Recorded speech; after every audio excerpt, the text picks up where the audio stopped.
मनुष्य का मन जो कुछ भी सोच और मान सकता है उसे हासिल भी कर सकता है। नेपोलियन हिल ने यह बात लगभग 1 सदी पहले कही थी। फिर भी आज अधिकतर लोग इसकी सच्चाई पर संदेह करते हैं। आखिर अगर यह इतना ही आसान होता तो क्यों इतने सारे लोग हर महीने वित्तीय कठिनाइयों के चक्र में फंसे रहते हैं, देनदारियां चुकाने और सीमित संसाधनों, कभी कभी तो बस कुछ ही अमेरिकी डॉलरों से गुजारा करने के लिए संघर्ष करते हैं। और अगर आपको बताया जाए कि बाइबल में ऐसे 5 सिद्धांत हैं जिन्हें हिल के बताए अनुसार सही ढंग से समझने और लागू करने पर आपकी वित्तीय स्थिति में सिर्फ 90 दिनों में पूर्ण परिवर्तन आ सकता है। ये बात शायद अविश्वसनीय लगे, लेकिन यह वही भावना है जो हर बड़े बदलाव से पहले आती है और उसका संकेत देती है।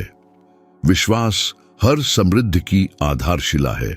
नेपोलियन हिल द्वारा बार बार दोहराई गई यह सबसे महत्वपूर्ण बातों में से एक थी, और इसका बार बार आना कोई इत्तेफाक नहीं था। वह विश्वास को बिना सवाल किए मान लेना या केवल धार्मिक प्रकृति की बात नहीं मानते थे, बल्कि एक आंतरिक मानसिक शक्ति के रूप में देखते थे जो वास्तविकता को आकार दे सकती है। यह ऐसा है जैसे हर विचार ब्रह्मांड की अदृश्य भूमि में बोया गया एक बीज हो जो अंकुरित होने के सही समय का इंतजार कर रहा हो। हालांकि अधिकतर लोग अनजाने में हर दिन संदेह, भय और कमी के बीज बोते हैं और परिणाम स्वरूप अपने जीवन में ठीक वैसे ही फल काटते हैं।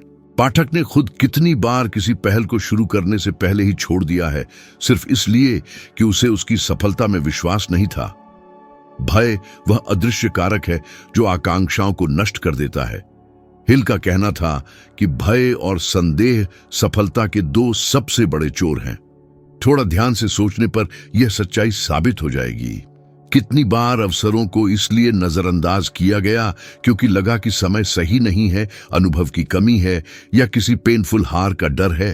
हालांकि हिल की शिक्षाओं के अनुसार विश्वास ठीक इसी पैरालाइजिंग निष्क्रियता का एंटीडोट, मारक है।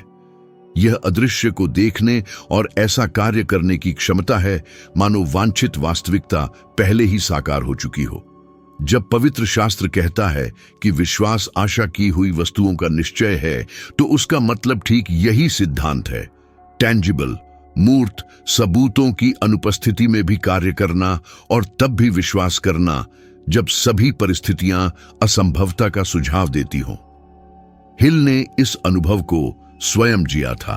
वर्ष 1908 में पेशेवर स्थिरता की तलाश में एक युवा पत्रकार के रूप में उन्हें उस युग के सबसे धनी उद्योगपतियों में से एक एंड्रयू कार्नेगी से एक निमंत्रण मिला।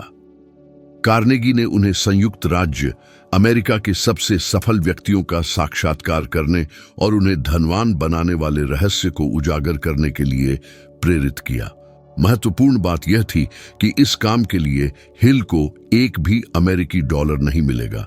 स्थिति का सामना करें।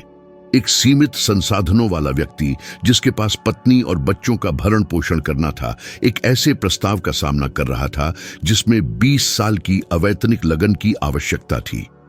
पूरी समझदारी में कौन ऐसी शर्त स्वीकार करेगा? फिर भी हिल ने स्वीकार किया, और इस निर्णय का आधार विश्वास था, एक अटूट दृढ़ विश्वास कि वह मिशन उन्हें बहुत उच्च स्तर पर ले जाएगा। कई वर्षों तक उन्हें अस्वीकृतियों, बंद दरवाजों, वित्तीय कठिनाइयों और यहां तक कि भोजन की कमी का भी सामना करना पड़ा। फिर भी उन्होंने कभी हार नहीं मानी। उन्हें यह दृढ़ विश्वास था कि यदि वे अपना मन दृढ़ता से अपने उद्देश्य पर केंद्रित रखेंगे तो ब्रह्मांड आवश्यक चीजें प्रदान करेगा। और ठीक वैसा ही हुआ। हेनरी फोर्ड, थॉमस एडिसन और उस समय के अन्य प्रमुख व्यक्तित्वों के साथ बातचीत एक ऐसे दर्शन का आधार बनी जिसने लाखों लोगों के जीवन को प्रभावित किया। हिल ने दिखाया कि विश्वास ही दृढ़ता का उत्प्रेरक है और दृढ़ता बदले में समृद्धि का मार्ग है। इस बिंदु पर एक पल रुकें और सोचें, जब चीजें उम्मीद के मुताबिक नहीं होती तो आपका आत्मविश्वास कितनी बार डगमगाता है। प्रार्थनाएं की जाती है, योजनाएं बनाई जाती हैं, लेकिन अंदर ही अंदर यह भावना बनी रहती है कि सफलता नहीं मिलेगी।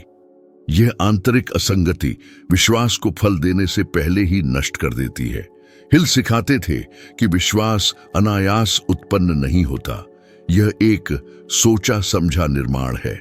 यह तब प्रकट होता है जब मन को प्रतिदिन जीत के विचारों से पोषित किया जाता है, जब असफलता को स्वीकार करने से इनकार किया जाता है और जब ऐसे कार्य करना शुरू किया जाता है मानो सफलता एक अनिवार्य हो।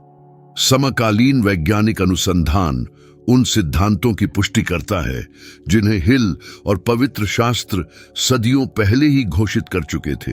सकारात्मक मनोविज्ञान और तंत्रिका विज्ञान के क्षेत्रों में किए गए अध्ययन दर्शाते हैं कि आशावादी विचारों वाले व्यक्ति समस्याओं का सामना करने की बेहतर क्षमता दिखाते हैं, अधिक दृढ़तापूर्ण निर्णय लेते हैं और अधिक लाभकारी वित्तीय परिणाम प्राप्त करते हैं। पेंसिल्वेनिया विश्वविद्यालय के शोधकर्ताओं ने पाया है कि उच्च स्तर के आत्मविश्वास वाले लोगों की अपनी वार्षिक आय बढ़ाने की संभावना उन लोगों की तुलना में 37% तक अधिक होती है जो अपनी क्षमताओं पर संदेह करते हैं। यह केवल एक संयोग नहीं है, यह पूर्ण रूप से काम करता हुआ विश्वास है। हिल अक्सर बताते थे कि अपने पेशेवर जीवन की शुरुआत में उन्होंने हेनरी फोर्ड से एक इंटरव्यू प्राप्त करने के एकमात्र उद्देश्य से एक अनप्लैन्ड अनायास मुलाकात की थी। अपने मिशन की शक्ति में उनका विश्वास इतना गहरा था कि उन्होंने सफलता की किसी भी गारंटी के बिना लंबी दूरी तय की। अंततः पहुंचने पर उनका स्वागत अविश्वास के साथ किया गया, लेकिन फोर्ड उनकी ऑडिसिटी साहस से प्रभावित होकर अंततः इंटरव्यू देने के लिए तैयार हो गए। इस अनुभव ने हिल पर एक अमिट छाप छोड़ी, क्योंकि उन्होंने समझा कि विश्वास केवल एक निष्क्रिय प्रतीक्षा नहीं है। इसमें ऐसा कार्य करना शामिल है मानो सफलता पहले से ही आपकी पोजीशन संपत्ति हो, तब भी जब दूसरों का संदेह हावी हो। और शायद यह अधिकांश व्यक्तियों के लिए सबसे चुनौतीपूर्ण पहलू है। अनुकूल परिस्थितियों में विश्वास का अभ्यास करना एक सरल कार्य है।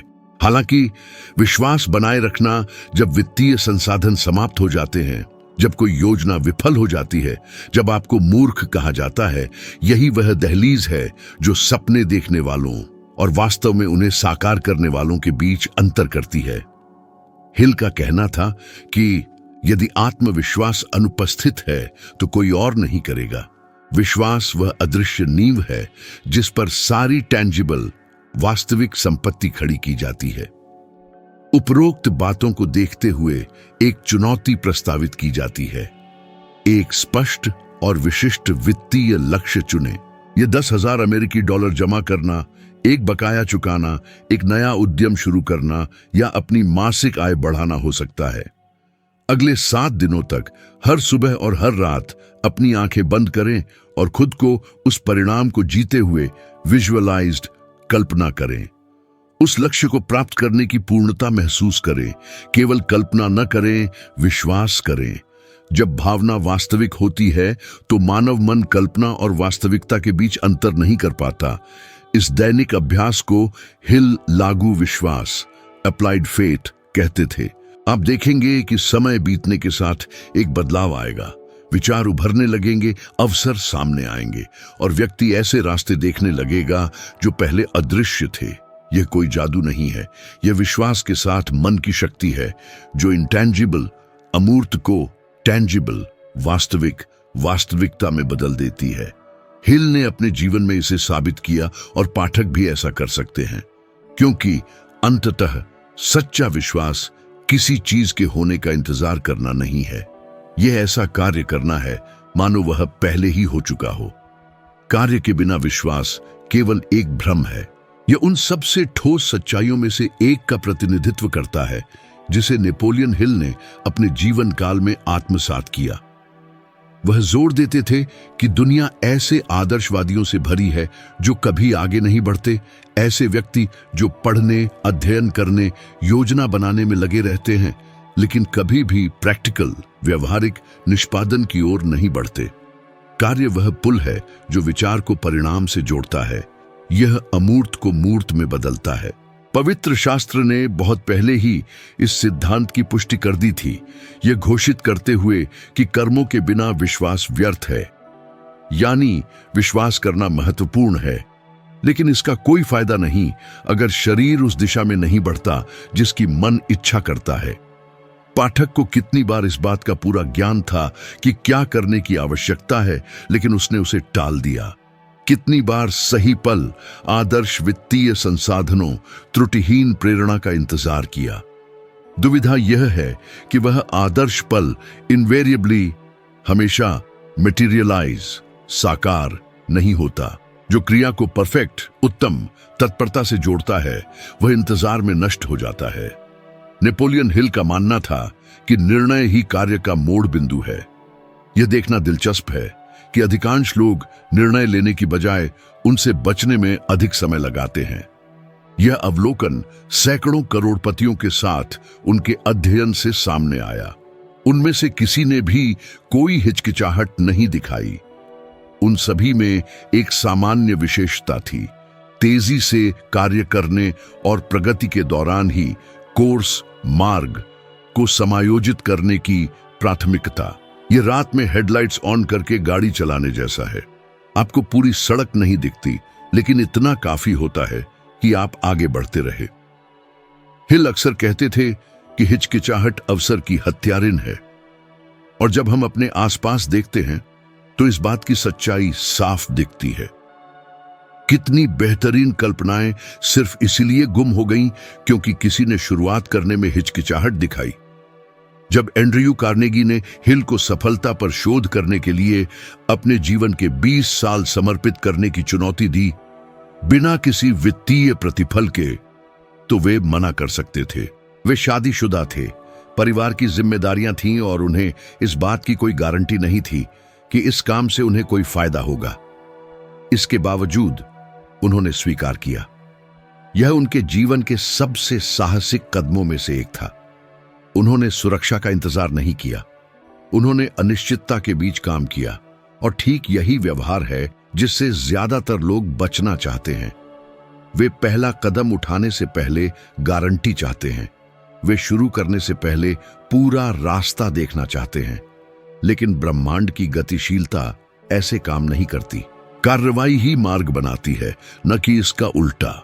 हिल के बारे में एक कम झात कहानी है जो उनके जीवन के सबसे कठिन दौरों में से एक में कार्रवाई की शक्ति को दर्शाती है। महामंदी के दौरान उन्हें उन व्यापारियों के एक समूह को भाषण देने के लिए आमंत्रित किया गया था जो दिवालिया हो चुके थे।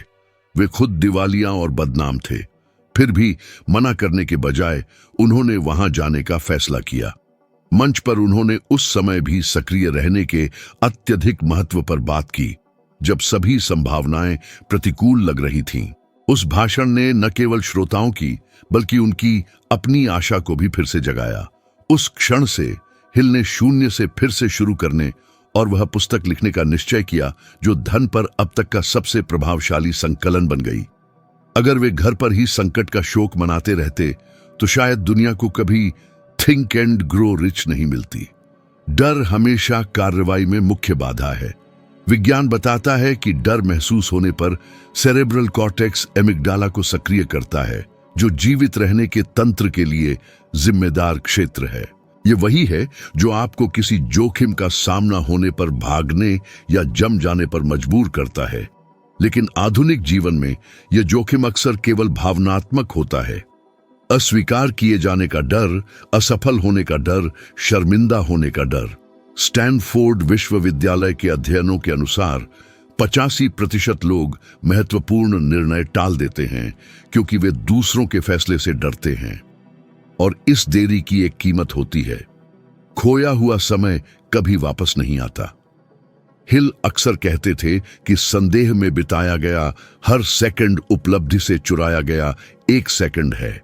उन्होंने यह भी सीखा कि कार्रवाई सिर्फ कड़ी मेहनत करना नहीं है, बल्कि उद्देश्य के साथ काम करना है।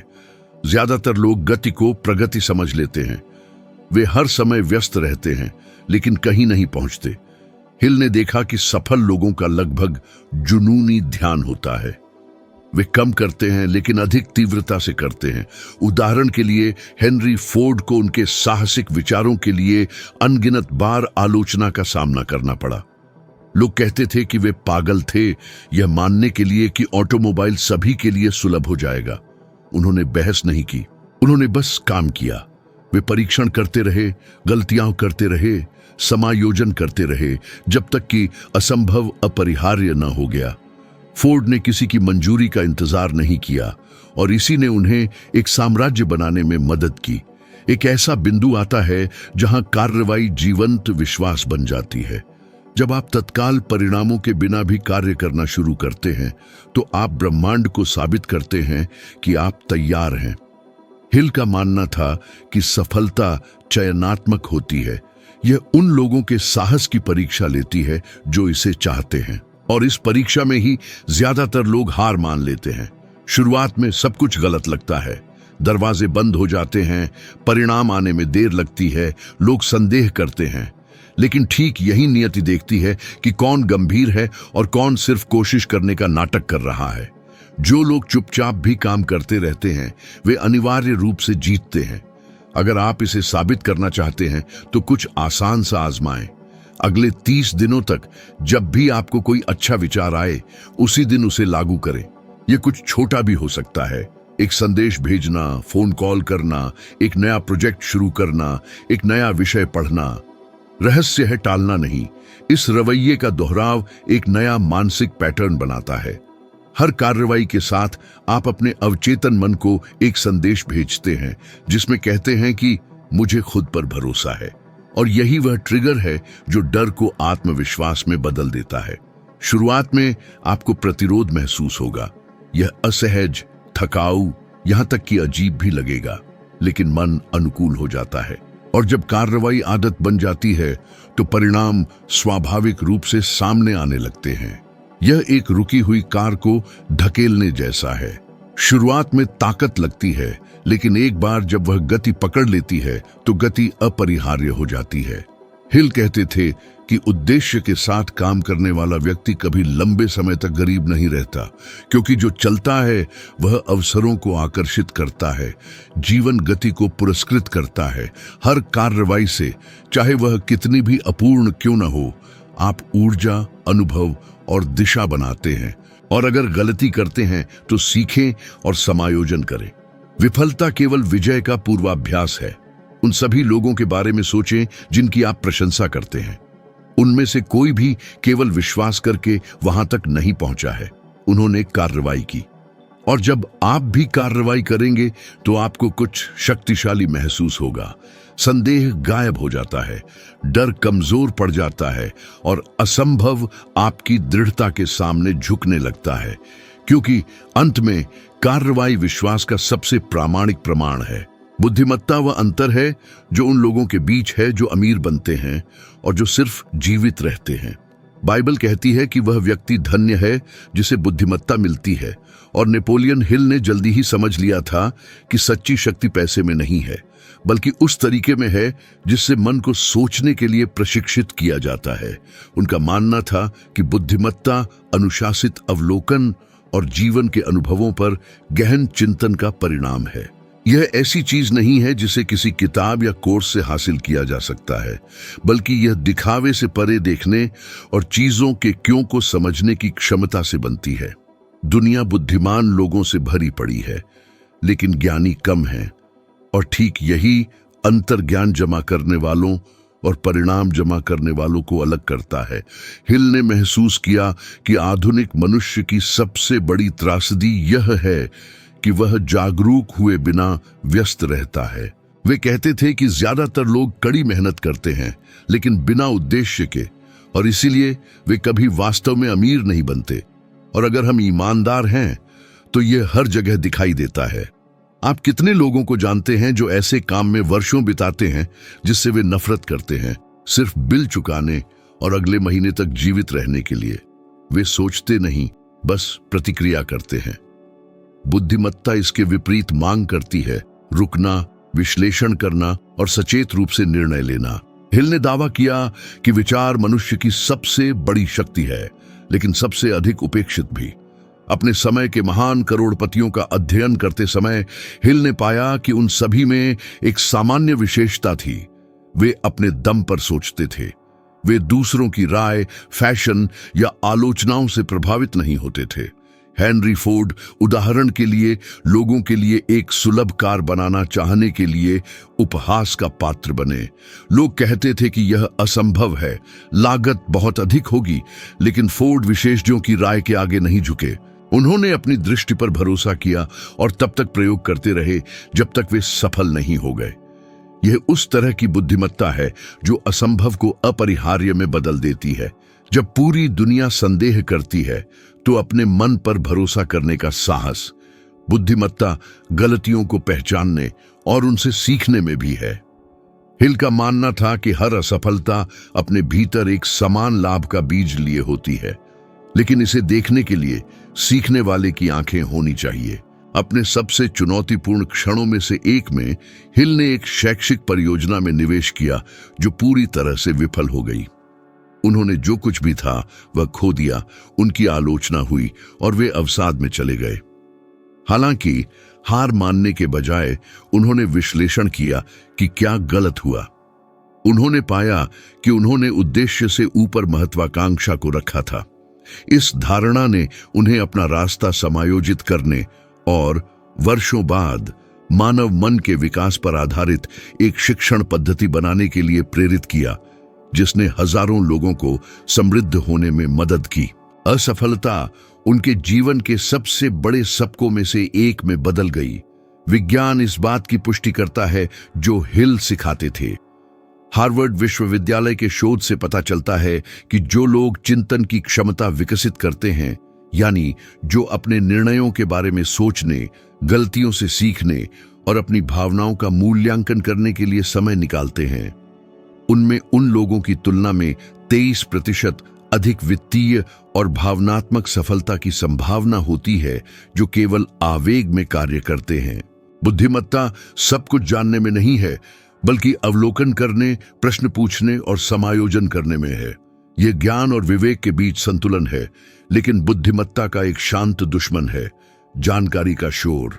हम एक ऐसे युग में रहते हैं जहां सभी के पास डेटा, समाचार, राय और सलाह तक पहुंच है। विरोधाभासी रूप से इतना भ्रम पहले कभी नहीं हुआ। हिल का मानना था कि चिंतन के बिना अत्यधिक जानकारी बुद्धिमत्ता के वेश में अज्ञानता पैदा करती है। वे अक्सर कहते थे कि सोचना सबसे मुश्किल काम है और इसीलिए बहुत कम लोग ऐसा करते हैं। ज्ञान के लिए आंतरिक शांति, अपनी मान्यताओं पर सवाल उठाना और तथाकथित परम सत्य से मोह भंग होना जरूरी है। पिछली सदी के सबसे प्रभावशाली लोगों के साथ अपने साक्षात्कारों में हिल ने पाया कि वित्तीय समझदारी भावनात्मक समझदारी से गहराई से जुड़ी है। जो लोग अपनी भावनाओं को नियंत्रित नहीं कर पाते, वे शायद ही अपने पैसे को नियंत्रित कर पाते हैं। डर, गुस्सा और चिंता उन्हें जल्दबाजी में फैसले लेने, बिना सोचे समझे खर्च करने और आसानी से हार मानने पर मजबूर करते हैं। वहीं समझदार लोग सब कुछ बिखरता हुआ दिखने पर भी शांत रहते हैं। वे देखते हैं, सही समय का इंतजार करते हैं और सटीकता से काम करते हैं। यही कारण है कि संकट के समय में कुछ लोग सब कुछ खो देते हैं और कुछ अपनी संपत्ति कई गुना बढ़ा लेते हैं। ज्ञान निराशा का भी एक निवारण है। हिल बताते थे कि अपने जीवन के एक अंधेरे दौर में उन्होंने अपने मिशन को पूरी तरह से छोड़ देने के बारे में सोचा था। उनकी नौकरी चली गई थी, वे कर्ज में डूबे थे और कोई उम्मीद नजर नहीं आ रही थी। ठीक उसी क्षण एक आंतरिक आवाज ने, जिसे वे अनंत शक्ति कहते थे, उन्हें उस सब के बड़े उद्देश्य पर विचार करने के लिए मजबूर किया। उन्होंने समझा कि उन्हें परखा जा रहा था, नष्ट नहीं किया जा रहा था। इस समझ ने उन्हें शांति से भर दिया और उन्हें फिर से शुरुआत करने के लिए प्रेरित किया। इसी चिंतन से थिंक एंड ग्रो रिच पुस्तक का जन्म हुआ। ज्ञान ने सचमुच उन्हें अपनी पीड़ा के आगे घुटने टेकने से बचाया और अनुभवों के पीछे के अर्थ को समझने की यही क्षमता ज्ञान को धन का एक रूप बनाती है। क्योंकि जो जीवन से सीखता है वह कभी शुरुआती बिंदु पर वापस नहीं लौटता। असफलताओं में भी समझदार व्यक्ति और मजबूत होकर निकलता है। मूर्ख खोता है, समझदार बढ़ता है। हिल कहते थे कि मानव मन एक बगीचे की तरह है। यदि आप उसमें उत्पादक विचार नहीं बोते तो वह खरपतवारों से भर जाएगा। ज्ञान उस बगीचे की हर दिन देखभाल करना है, विचारों का ध्यान रखना और उन विश्वासों को मिटाना जो विकास को सीमित करते हैं। इस सिद्धांत का एक आधुनिक उदाहरण स्टीव जॉब्स है। वे कहते थे कि ज्ञान ज्यादा करने में नहीं, बल्कि गैर जरूरी चीजों को हटाने में है। इसी स्पष्टता ने उन्हें सरल लेकिन क्रांतिकारी उत्पाद बनाने के लिए प्रेरित किया। वे पैसे की तलाश में नहीं थे, वे अर्थ की तलाश में थे, और इसका परिणाम सदी के सबसे बड़े धन में से एक था। हिल की तरह जॉब्स ने साबित किया कि ज्ञान ही एकमात्र ऐसी दौलत है जिसे संवारा जाए तो बाकी सभी चीजें अपने आप पैदा हो जाती हैं। इसलिए यहां चुनौती सरल पर शक्तिशाली है। अगले 10 दिनों तक जब भी कुछ गलत हो, शिकायत की जगह एक सवाल पूछें, यह मुझे क्या सिखाने की कोशिश कर रहा है? यह अभ्यास समस्याओं को समझने के तरीके को पूरी तरह से बदल देता है। ऐसा इसलिए होता है क्योंकि समझदार लोग यह नहीं पूछते कि यह स्थिति मेरे साथ क्यों हुई, बल्कि यह पूछते हैं कि यह घटना किस उद्देश्य से घटित हो रही है। मानसिकता में यह सूक्ष्म बदलाव उन लोगों के बीच एक जल विभाजक है जो एक दोहराव वाले चक्र में फंसे रहते हैं और जो अंततः आगे बढ़ते हैं। ज्ञान वह अमूर्त नक्शा है जो मनुष्य को समृद्धि की दिशा में मार्गदर्शन करता है। जबकि कई लोग पैसे के पीछे भागते हैं, समझदार लोग सोचने का तरीका सीखने में लगे रहते हैं, क्योंकि जो सोचना सीखता है वह अनिवार्य रूप से समृद्ध होना भी सीखता है। कृतज्ञता सबसे कम आंकी जाने वाली शक्तियों में से एक है। लोग इसे केवल एक प्रशंसनीय रवैये के रूप में देखते हैं, लेकिन नेपोलियन हिल के लिए कृतज्ञता परिवर्तन का एक आध्यात्मिक और मनोवैज्ञानिक उपकरण थी। उन्होंने जोर देकर कहा कि जो व्यक्ति कृतज्ञता का अभ्यास करता है वह कभी गरीबी का अनुभव नहीं करेगा, क्योंकि एक कृतज्ञ मन प्रचुरता पर ध्यान केंद्रित करता है और उसके अनुरूप परिणाम आकर्षित करता है। इसके विपरीत एक अकृतज्ञ मन अभाव पर केंद्रित होता है और अभाव के चक्र में फंसा रहता है। जब हम अपने आसपास के वातावरण को देखते हैं तो इस घटना को व्यवहार में देखना आसान है। कुछ लोग चीजों की कमी पर लगातार शिकायत करते रहते हैं, और कुछ ऐसे भी हैं जिनके पास बहुत कम होने पर भी खुशी, शांति और यहां तक कि समृद्धि भी भरपूर होती है।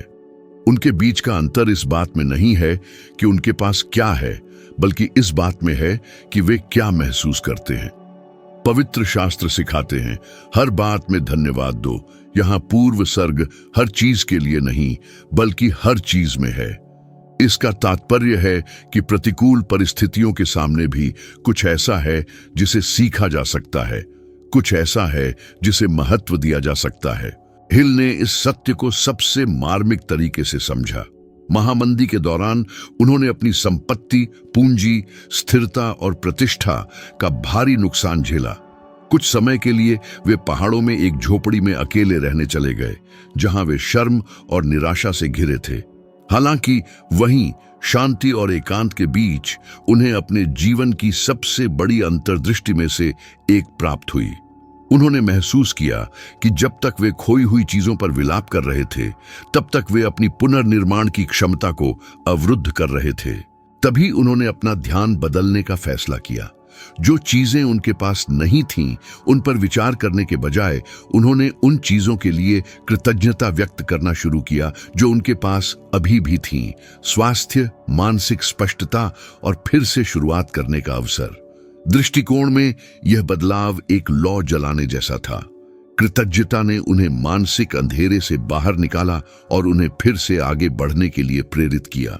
कुछ ही महीनों के भीतर उन्होंने अपने लेखन को तेज किया, अपने पुराने नोट्स को व्यवस्थित किया और उस रचना को संरचित किया जो लाखों लोगों के जीवन को बदल देगी। Think and grow rich. Hill का दावा था कि कृतज्ञता समृद्धि का द्वार है, क्योंकि जो व्यक्ति कम का मूल्य पहचानता है वही अधिक प्राप्त करने के लिए तैयार होता है। और यह सिद्धांत केवल आध्यात्मिक ही नहीं बल्कि वैज्ञानिक भी है। कैलिफोर्निया विश्वविद्यालय द्वारा किए गए शोध से पता चलता है कि जो व्यक्ति प्रतिदिन कृतज्ञता का अभ्यास करते हैं उनमें तनाव हार्मोन कोर्टिसोल का स्तर काफी कम होता है। वे बेहतर गुणवत्ता वाली नींद लेते हैं, अधिक स्पष्टता से सोचते हैं और अधिक निर्णायक निर्णय लेते हैं। मनोविज्ञान और स्वास्थ्य पत्रिका में प्रकाशित एक अध्ययन से पता चला है कि कृतज्ञता के कारणों को लिखने की आदत रखने वाले लोग अपनी खुशी और आशावाद के स्तर में 25% तक की वृद्धि करते हैं। और दिलचस्प बात यह है कि इसका सीधा असर वित्तीय प्रदर्शन पर भी पड़ता है, क्योंकि एक शांत मन अधिक रचनात्मक, अधिक उत्पादक और अधिक आत्मविश्वासी होता है। हिल का मानना था कि कृतज्ञता क्रियाशील विश्वास का एक रूप है।